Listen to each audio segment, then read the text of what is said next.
Buenas tardes. El tema que vamos a desarrollar trata acerca de los actos fallidos.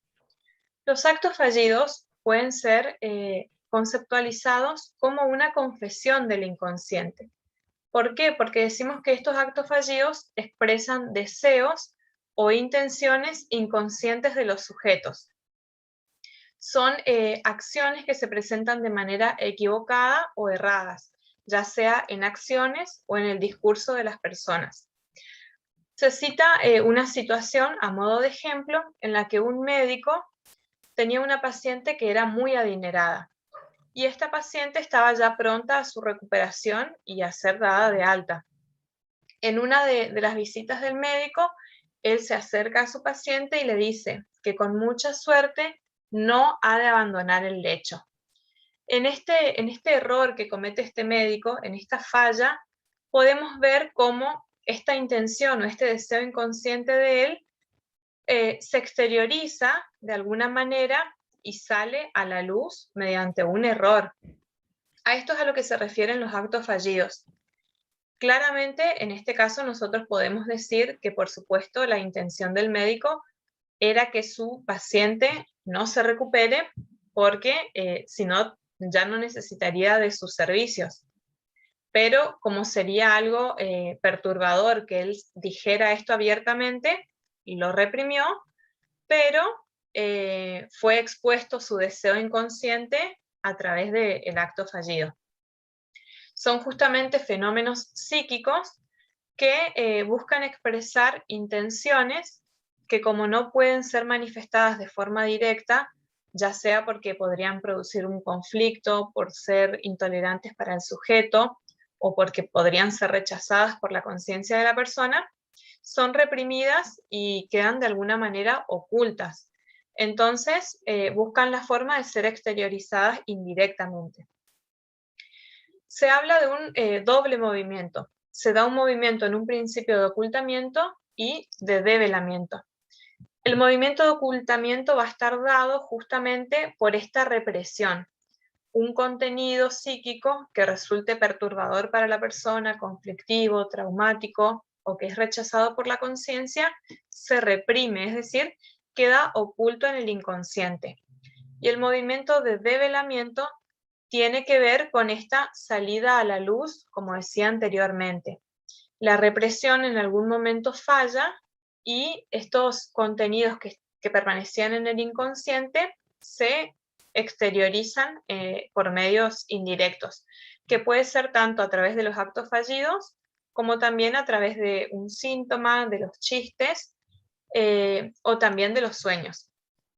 Mediante estos actos fallidos y mediante el estudio de su funcionamiento, Freud comienza a dar cuenta de lo que es el inconsciente y de su modo de operar. Los actos fallidos también pueden ser vistos como un fenómeno cotidiano. Lo que Freud quería expresar es que no necesariamente un acto fallido tiene que producirse en una persona que presenta alguna patología, sino que se da en personas perfectamente consideradas normales, es decir, sin ningún tipo de patología.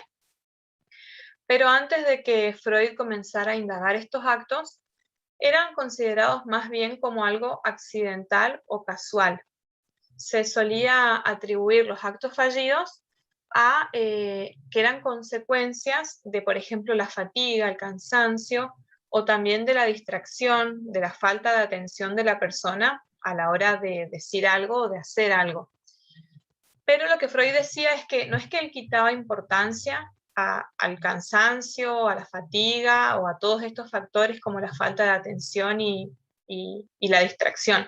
Él no le quitaba importancia a esos factores, sino que lo que él decía es que hay una causa detrás de esto, que no es accidental, que no es una mera coincidencia que una persona, por ejemplo, diga un nombre en lugar de otro. Que sí puede ser que hay una cuota de falta de atención, pero siempre va a haber alguna asociación con algo más que hay que buscar en el inconsciente de las personas. Los actos fallidos que él describe pueden darse como errores en la acción, es decir, cuando estamos por realizar algo. Por ejemplo, en el caso de una persona que equivoca el camino hacia algún lugar. los errores en la palabra, que son los lapsus. También está la falsa lectura, que es cuando leemos algo que en realidad no está escrito. La falsa escritura, cuando escribimos algo que no queríamos hacerlo de manera consciente, o sea, con nuestra voluntad no queríamos escribir eso, pero nos equivocamos y lo escribimos. La falsa audición, cuando escuchamos algo que en realidad no se dijo. También está el olvido de nombres o frases, que este es muy conocido y es muy frecuente en las personas, que se conoce también como el fenómeno de la punta de la lengua. Muchas veces a más de uno nos habrá sucedido que queremos evocar el nombre de alguien o de algún lugar, de alguna película, de algún actor, y no lo recordamos, pero de alguna manera sabemos que ese nombre está latente, pero no podemos decirlo. Y solemos decir que lo tenemos en la punta de la lengua. Es también otro tipo de acto fallido. Y también la pérdida temporal o definitiva de objetos, que suele darse con mucha frecuencia con el tema de la pérdida de las llaves. Los actos fallidos también son conceptualizados como un concepto psicoanalítico. Acá tiene ya que ver puntualmente con lo que Freud se dedicaba a estudiar. Él clasificaba en actos fallidos simples y actos fallidos complejos.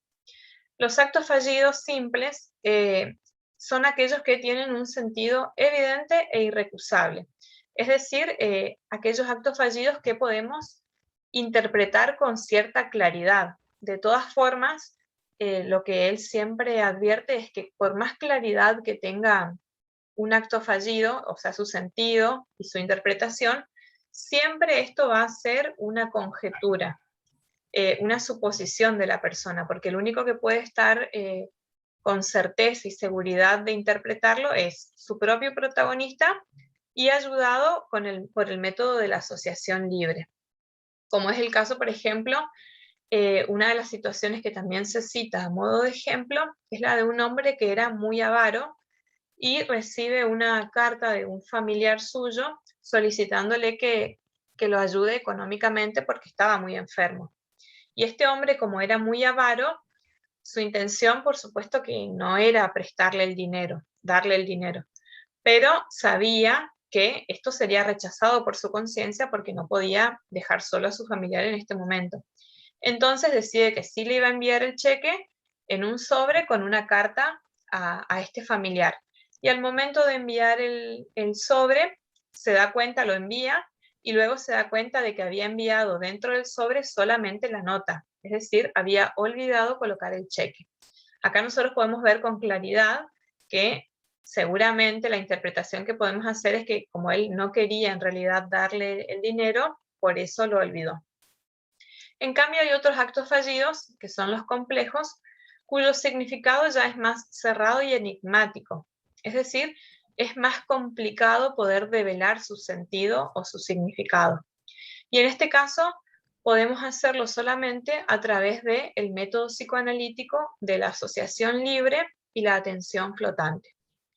La asociación libre, lo que Freud resalta es que en realidad lo que tiene de libre es solamente el nombre, porque está libre, podríamos decir, del pensar consciente, pero en realidad no es que es libre porque el sujeto comienza a asociar palabras al azar, a decirlo de manera casual, cualquier palabra, cualquier frase que le venga a la mente, sino que no es que tiene mucha libertad en esto, en tanto lo que le va a dictar siempre qué decir va a ser su inconsciente. Es decir, todas las asociaciones, las conexiones que pueda realizar van a estar condicionadas por su inconsciente.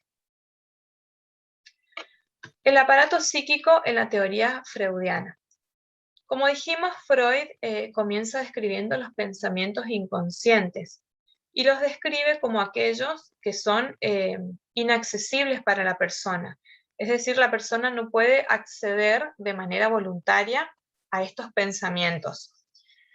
Él establece que existe una relación entre los síntomas que presentan las personas y estos pensamientos inconscientes que él describió anteriormente. Y en este caso, él toma lo que había ocurrido con su paciente Ana O. En este famoso caso, donde él lo que explica es que la paciente presentaba una serie de afecciones corporales, diferentes síntomas, que se manifestaban a causa de determinados pensamientos inconscientes que ella tenía y que resultaban intolerables, y que justamente por rechazarlos, por ser tan perturbadores, buscaban la manera de exteriorizarse, de salir, y lo hacían mediante estos síntomas. Comienza entonces él a definir lo que sería el modelo del aparato psíquico. Así como nosotros tenemos un aparato digestivo, un aparato fonatorio, un aparato respiratorio, él dice que tenía que haber un aparato que sea el capaz de producir los actos psíquicos. Y entonces describe el aparato psíquico, pero lo que hace es generar un modelo o una teoría, es decir, es solamente un constructo teórico lo que él realiza, porque no es algo físico. No, nosotros no podemos localizar dentro de nuestro organismo, dentro de nuestro cuerpo, un órgano que sea el responsable de producir los actos psíquicos. Por eso se habla de que esto es solamente un modelo teórico que él establece para explicar su teoría. Y este aparato psíquico, según la primera tópica de Freud, está dividido en sistemas consciente, preconsciente e inconsciente.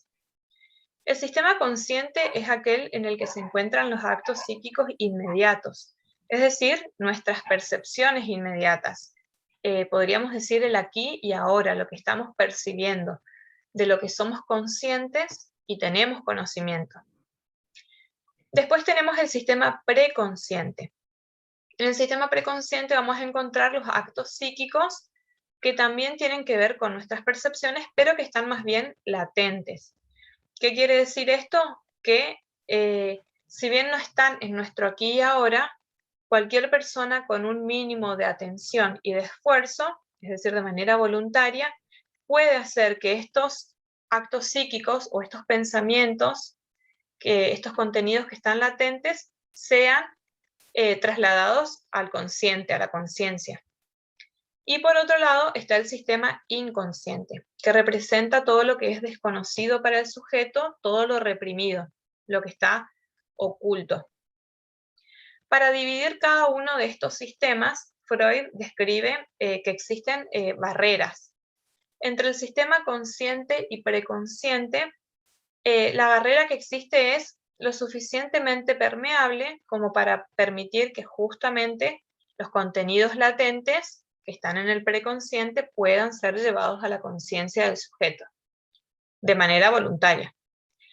Sin embargo, la barrera que divide el sistema preconsciente del inconsciente, Freud la denominó censura, porque esta es una barrera que es ya impermeable, es decir, la persona de manera voluntaria, es decir, con su esfuerzo, con su atención, no puede lograr que estos contenidos psíquicos sean trasladados hacia la conciencia.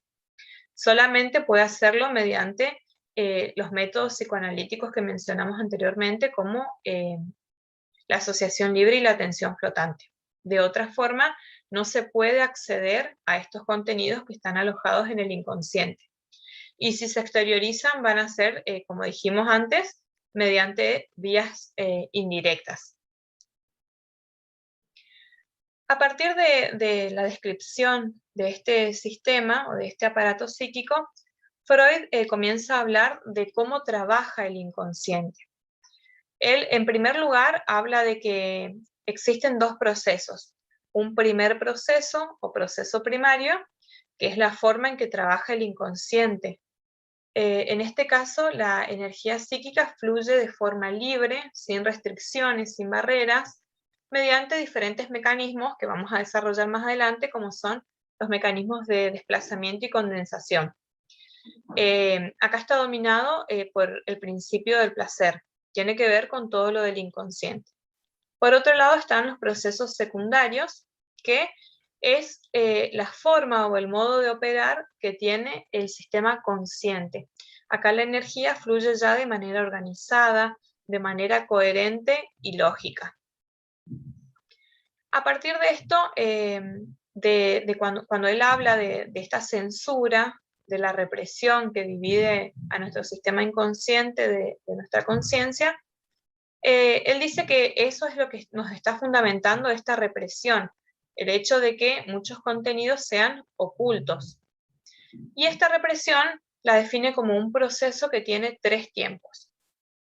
En el primer tiempo se da la represión primaria, que es cuando se producen las representaciones de estos contenidos que resultan intolerables para las personas y son atraídos hacia el inconsciente. Es lo que fundamenta, digamos, básicamente la represión, por eso se denomina represión primaria. En un segundo tiempo, que es el de la represión propiamente dicha, lo que sucede acá es justamente que estos contenidos, estas representaciones que resultan de alguna manera dolorosas, que generan sufrimiento, que pueden provocar algún trauma o que son rechazadas por la conciencia, son desalojadas del sistema consciente y se desplazan hacia el sistema inconsciente, donde van a permanecer ocultas o reprimidas. Y en el tercer tiempo, que se denomina retorno de lo reprimido, lo que sucede acá es que esto que fue reprimido, de alguna forma, tarde o temprano, la represión falla. Y entonces vuelve hacia, se exterioriza, mejor dicho, se manifiestan de forma indirecta mediante los síntomas, los actos fallidos, los sueños o los chistes. Es decir, lo que él sostiene es que todo este proceso que se da de represión, tarde o temprano falla. Y es lo que nosotros vemos expuesto luego en los actos fallidos, en estas equivocaciones, en estos errores. También cita una frase en la que él expresa que los errores de la lengua delatan las verdades de la mente. Con esa frase justamente él quiere decir esto, que eso que decimos, ya sea que lo digamos bien, que lo digamos con errores, está delatando lo que realmente, las intenciones que se encuentran detrás de eso que decimos. También Freud describe leyes que rigen el inconsciente. Y para eso lo describe como un inconsciente dinámico. Es decir, como vimos anteriormente, con todo este proceso, la explicación del proceso de la represión, lo que vemos es que el inconsciente es dinámico y no estático. Porque, como vimos, un contenido que resulta perturbador se desplaza, o sea, es reprimido y es llevado hacia el inconsciente. Acá ya se produce un movimiento dinámico, no permanece de manera estática en uno de los sistemas. Y también a su vez, eso que está en el inconsciente luego puede ser llevado hacia la conciencia. O sea que tampoco los contenidos inconscientes van a permanecer estáticos en ese sistema. Entonces, vuelve a recordar la idea de que los contenidos psíquicos que resultan displacenteros para las personas son desalojados de la conciencia, quedan como algo desconocido para la persona, pero van a reaparecer tarde o temprano mediante formaciones del inconsciente, mediante este proceso que explicamos que se denomina retorno de lo reprimido. Y entre estas formaciones del inconsciente están, por supuesto, los actos fallidos. Los mecanismos que se utilizan en este sistema dinámico que se da en el inconsciente son dos los fundamentales, que son la condensación y el desplazamiento. En el caso de la condensación, este mecanismo o proceso consiste en combinar elementos para lograr una manifestación abreviada de los distintos contenidos. Por ejemplo, esto suele verse con mucha más claridad en cuanto a los sueños. En un sueño yo puedo ver que estoy, por ejemplo, hablando con mi padre, pero tiene la voz de mi hermano o actúa como un amigo, es decir, en un solo elemento voy a combinar distintas representaciones. Por otro lado, el otro proceso es el de desplazamiento y tiene que ver con que la intensidad de una representación se desprende de esta y pasa a otras representaciones. Esto se da generalmente, se ve con claridad en los actos fallidos, cuando se produce la equivocación de nombres. Por ejemplo, yo a mi compañera, en lugar de decirle Agustina, le digo María, estoy desplazando la intensidad de una representación hacia otra, porque seguramente este otro nombre por el que yo me equivoqué, por el que me confundí, tiene algún nexo asociativo con el nombre que debía decir. Estos dos mecanismos, la condensación y el desplazamiento, son entonces los dos modos que rigen el funcionamiento de nuestro sistema inconsciente. Además, señala que el inconsciente está estructurado como un lenguaje. ¿Por qué parte hablando del lenguaje? Porque en psicoanálisis el medio es la palabra. Ya cuando hablábamos de catarsis y luego con la asociación libro, la atención flotante, siempre se utiliza la palabra como medio para indagar en el inconsciente de los sujetos. Y las palabras tienen una característica muy importante y muy valiosa, que es la de remitir a varios significados. Por ejemplo, si yo digo caballo, podemos remitir a caballo como un animal equino, al caballo como una pieza de ajedrez, caballo como un naipe, caballo como fuerza de trabajo. Es decir, una misma palabra puede tener diferentes sentidos. Entonces, comienza a estudiar estas fracturas en el discurso, estas equivocaciones de las que hablábamos anteriormente, para explicar de qué manera surge este deseo inconsciente en estos errores, en estas fracturas. Y entonces Lacan funda una analogía entre el funcionamiento del inconsciente y el funcionamiento del lenguaje. Y para esto se vale de la teoría de Ferdinand Saussure, donde se describe el signo lingüístico. Saussure explica que el signo lingüístico es una entidad que también es la que posibilita que podamos comunicarnos entre nosotros y que está formada por dos caras, un significado, que es el concepto en sí, y un significante que tiene que ver con la imagen acústica o con la representación que nos hacemos nosotros de ese concepto. Lo que Lacan dice es que toma esta idea de significantes, que es lo mismo que las representaciones, porque Lacan llama significantes y Freud toma el término representaciones. Y dice que en el inconsciente lo que vale es los significantes o las representaciones. Entonces utiliza, para ampliar esta definición, dos figuras de la retórica que son la metonimia y la metáfora. La metonimia, que en términos de Freud sería el desplazamiento, tiene que ver con la circulación del significante, es decir, la capacidad de que una representación se desplace hacia otra o que un significante remita a otro significante. Y la metáfora, que es llamada sustitución significante, porque justamente acá no es que una representación va a remitir a otra, sino que va a sustituirla. Acá se produce ya un cambio. Los actos fallidos, entonces, así como todas las formaciones del inconsciente, ya sean síntomas, sueños o actos fallidos, son entonces metáforas, porque se produce una sustitución del significante o de la representación. Y en base a todo esto que va estudiando, establece dos hipótesis que van a ser fundamentales dentro del psicoanálisis. Por un lado, uno de los principios es el determinismo psíquico o causalidad. El determinismo psíquico o causalidad está regido por una lógica retroactiva, es decir, establece que hay una cadena asociativa, se establecen nexos entre, por ejemplo, como el caso en el que hablábamos de la equivocación de nombres, siempre el nombre que sustituye al otro es porque está entrando en un nexo asociativo con ese. Porque, es decir, no suceden por azar o por casualidad. Las conexiones existen, más allá de que las personas a veces lo atribuyan a algo accidental. Y el segundo principio o hipótesis que se establece es que la conciencia como atributo excepcional de los procesos psíquicos.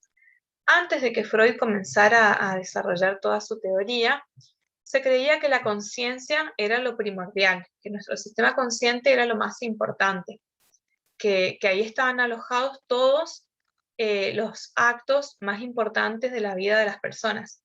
Sin embargo, lo que Freud devela es que en realidad la verdad del sujeto, la verdad, se encuentra en el inconsciente, porque el inconsciente de una forma u otra siempre se va a filtrar, va a buscar la manera de exteriorizarse o de manifestarse por vías indirectas y deja de alguna manera a nuestro yo sin poder de decisión.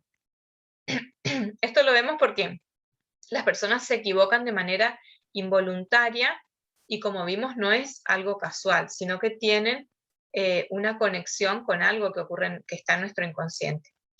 Y finalmente dice que mucho de lo que ocurre en la mente de cualquier ser humano es en su mayor parte inconsciente, es decir, es desconocido. Sin que nosotros sepamos, sin que seamos conscientes de lo que está ocurriendo, nuestro inconsciente rige casi todas nuestras acciones, nuestras actitudes, en nuestra vida cotidiana. Bueno, continuando con lo que es el olvido de nombres propios y de frases, en el cual es muy frecuente querernos referir a una persona y no recordar su nombre, y esto sucede porque el individuo tiene su atención atrapada en ese olvido. Lo que Freud hace es cuestionarse y se preguntaba por qué pasa eso, por qué se genera ese olvido y qué relación había entre el nombre olvidado y el nombre sustituto que insistía en aparecer en la conciencia, en esa conexión asociativa. La conexión asociativa es lo que está conectado o asociado a algo inconsciente. Para el psicoanálisis, el olvido es un proceso activo de represión que se rige por las leyes del inconsciente. Las leyes del inconsciente son 4. Primero está lo que es la atemporalidad, en el cual significa que para el inconsciente no existe ni el pasado ni el futuro, sino que está viviendo un constante presente. Todo lo que pasa sucede aquí y ahora. Luego está la inocencia, lo que significa que el inconsciente es amoral, no distingue entre lo que es bueno y lo que es malo, no tiene juicio ni discernimiento. Luego está el simbolismo, que como dice su nombre es simbólico, no distingue entre lo que es real, lo imaginario o lo virtual. Y luego está la unicidad, en el cual se refiere a que para el inconsciente todos somos uno. No distingue entre el yo y el otro. Es más, el otro no es alguien separado, sino que es el reflejo de uno mismo. Luego Freud habla del caso de Signorelli. ¿Me puedes cambiar, por favor?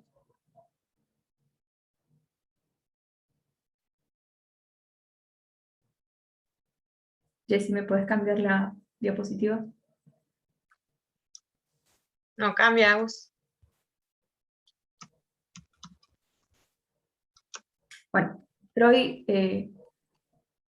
plantea que supo hacer un viaje en tren en el cual conoció a un pasajero y entablan una conversación. En esa conversación sale el tema del viaje, sale el tema de los viajes a Italia, en el cual Freud le recomienda al sujeto que acaba de conocer que conociera la catedral de Orvieto, donde se encontraban los frescos de Cosa Última, del autor, del pintor, y ahí es donde Freud realiza un acto fallido, ya que él no recuerda el nombre del pintor.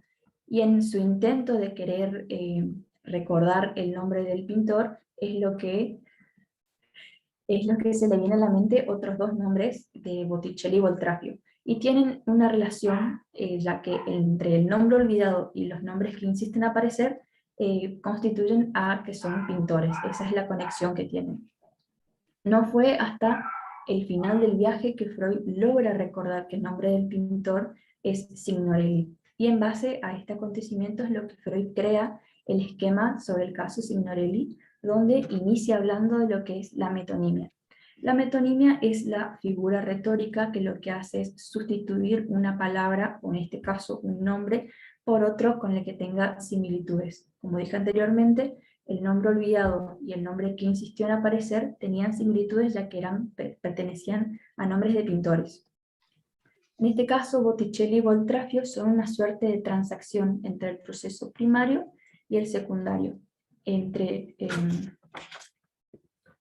en los cuales lo que sigue hablando sobre el esquema, habla de la condensación, que como dijo anteriormente mi compañera, es un modo en que funciona el inconsciente y lo que hace es representar por medio de una sola representación varias ideas. En este caso el significante de Signorelli, pero lo hace a través de un desvío.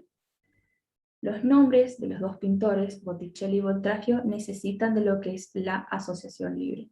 La asociación libre, también lo explicó mi compañera anteriormente, que es una técnica fundamental psicoanalítica que lo que hace es libre del pensar consciente, pero es determinado por el inconsciente. Y lo que hace en este caso es que los despega de su significado original y los vuelve una metáfora significante. La metáfora significante es una sustitución de un significado por otro, pero al hacer esta sustitución se le agrega un plus de significación. Freud también habla de que existen otros tipos de olvido, que ya no concierne a una palabra o un nombre como en el caso anterior, sino que se presenta olvidos de una o más palabras o una o varias frases.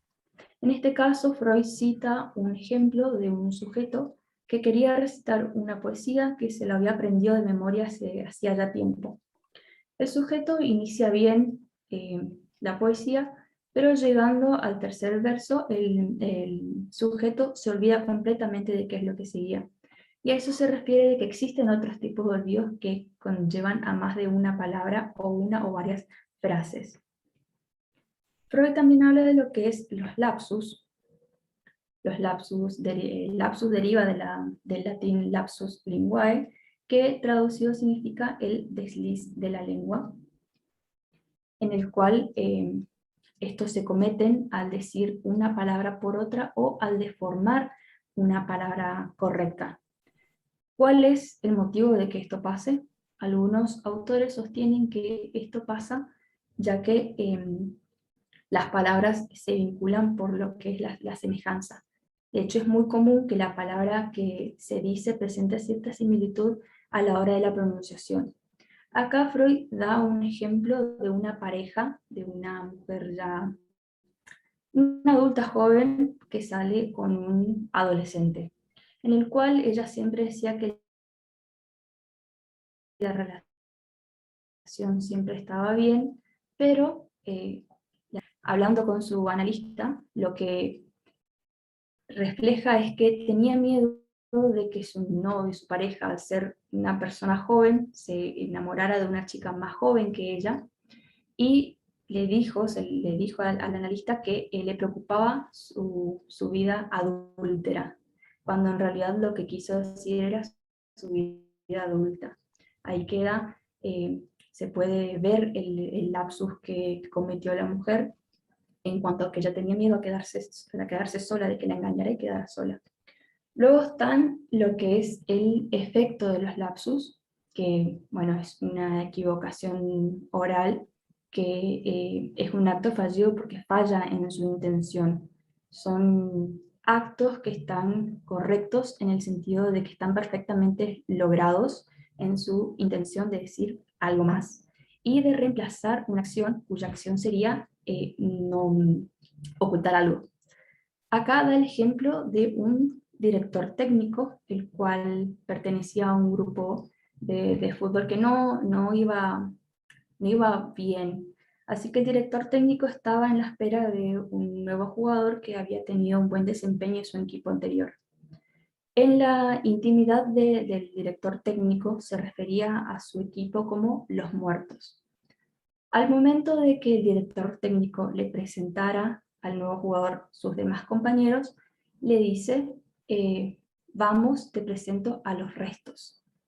Se dirigió de manera plural cuando debería hacerlo de manera singular, lo que dejó al descubierto ese lapsus, el efecto que tuvo el lapsus, en el sentido de que como él se refería a su equipo como los muertos, lo único que tenía para presentarle al nuevo jugador eran los restos. En cuanto al sentido de los lapsus, todos los lapsus tienen un sentido propio, un significado y una intención. Por ende, son susceptibles a lo que es la interpretación.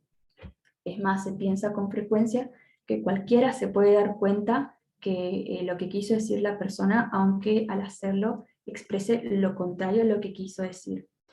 Acá habla de un paciente psicoanalista que no quería ir con su analista, se negaba a ir, y cuando fue, él se refirió a ir al consultorio. Él tenía que subir por el ascensor e ir al consultorio. A lo cual él lo que hace es decir, ya bajo, en vez de decir, ya subo. Y ahí queda al descubierto ese lapsus de que él realmente no quería asistir a la sesión. Luego están los lapsus con formación de compromiso, en el cual, para Freud, los lapsus, al igual que la totalidad de los actos fallidos, no son casualidad, sino que son actos psíquicos plenos de sentido, ya que nacen de la interferencia de dos intenciones diferentes. De estas últimas se pueden calificar entre intenciones perturbadas e intenciones perturbadoras. En cuanto a las perturbadas, estas no presentan problema en ningún momento y cualquier persona se puede dar cuenta de que el sujeto cometió un lapsus en su intento de querer decir algo correctamente. En cambio, en las intenciones perturbadoras, lo que se intenta es investigar cuál es el género de estas intenciones que pueden llegar a perturbar a otras y qué relación se crea entre ambas. Tanto en las intenciones perturbadas como en las intenciones perturbadoras pueden haber relación de contenido. Luego está lo que es el error en la escritura y la falsa escritura. Estos episodios constituyen lo que son verdaderos actos fallidos que responden a lo que es la misma lógica de los lapsus y los olvidos. Los errores presentes tanto en la escritura como en la lectura provienen del inconsciente. Lo que está escrito no surge del interior del sujeto, sino que consiste en un reemplazo total de la palabra por otra que no tiene relación de contenido. Acá Freud relata algo que le pasó a sí mismo en el tiempo de guerra en el cual tenía a su hijo en combate. Él supo leer en un diario que decía en un encabezado la paz de Goricia, en el cual, al volver a leerlo, lo que realmente decía el enemigo ante Goricia. Si bien en español no hay similitudes ni semejanzas en cuanto a la escritura ni a la lectura, en alemán sí. En alemán se puede apreciar más este error en la escritura y en la lectura que realizó Freud. En cuanto Freud se refiere a esto, que la mayoría de las veces que esto pasa es por la misma predisposición que tiene el lector ante el texto, y eso es lo que genera la alteración para leer. Para finalizar, Freud habla de los olvidos de signos, que son la pérdida de objetos y de actos en término erróneo, lo cual él recalca que es importante tener en cuenta que el sujeto olvida hacer aquello que en realidad no quiere hacer. Los actos fallidos están determinados por una tendencia a evitar el displacer, que este displacer puede surgir por lo que es un recuerdo o cualquier otro acto psíquico. Acá Freud da el ejemplo de que se pueden perder objetos que ya no los usamos, que puede que ya no los queramos reemplazar, pero también podemos perder objetos que sean de valor, que lo cuidemos, que lo atesoremos, como es el ejemplo que citó él de un señor que tenía un anillo que le había dado una mujer que él amó mucho, en el cual la chica le dijo que si alguna vez perdía el anillo, ella lo iba a tomar como señal de desamor. El chico lo que hace es escribir una carta, y al momento de mandar la carta, el anillo se engancha en el buzón del correo y queda dentro del correo, o sea, pierde el anillo. Por esto, con esto para finalizar, de esto es lo que se basa el psicoanálisis, en lo que es, ese es su secreto, el de escuchar el discurso y sus fracturas. Bueno, y finalmente también lo que Freud hace es comparar el trabajo de un detective con lo que hace un psicoanalista. Y para esto utiliza una frase que dice que pequeños indicios pueden llevar a grandes descubrimientos. Él lo compara con el trabajo del detective porque dice que un detective va siguiendo pequeñas pistas, pequeños indicios para llegar a descubrir ya sea un robo o un asesinato. De la misma manera, en el psicoanálisis seguimos estas pequeñas pistas que nos dejan los actos fallidos, los síntomas, los sueños, para llegar a este gran descubrimiento al que Freud se refiere como el inconsciente.